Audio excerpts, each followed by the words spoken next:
Is baptism by immersion required in the Christian faith? Imagine a moment when someone publicly shows their commitment to Jesus Christ.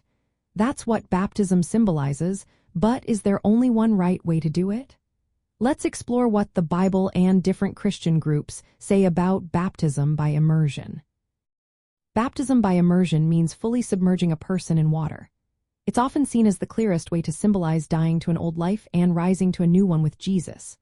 The Greek word for baptism is baptizo, which usually means to dip or immerse.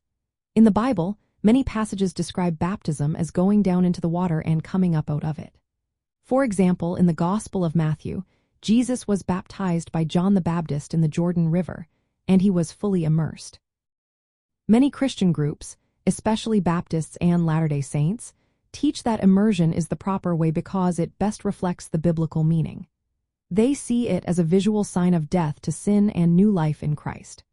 These groups often perform baptism by fully submerging the person in water, sometimes in a baptismal pool or river, and it is usually done in front of the congregation as a public declaration of faith. Other Christian denominations, like Catholics, Presbyterians, and some Reformed churches, accept baptism by pouring or sprinkling water. They believe that the main point of baptism is the spiritual cleansing and the covenant with God, not how the water is applied. They point out that the Bible does not explicitly say immersion is the only valid way.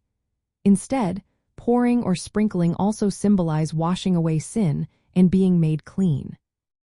From a family worship perspective, the focus is often on what baptism means rather than how it's done.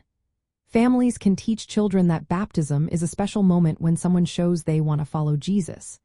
It can be a time for prayer, celebration, and affirming Christian values. Explaining that baptism is about faith and obedience helps children understand it's not just about water but about making a commitment to God. Parents can help children prepare for baptism by talking about its meaning, reading Bible stories about Jesus and baptism, and praying together.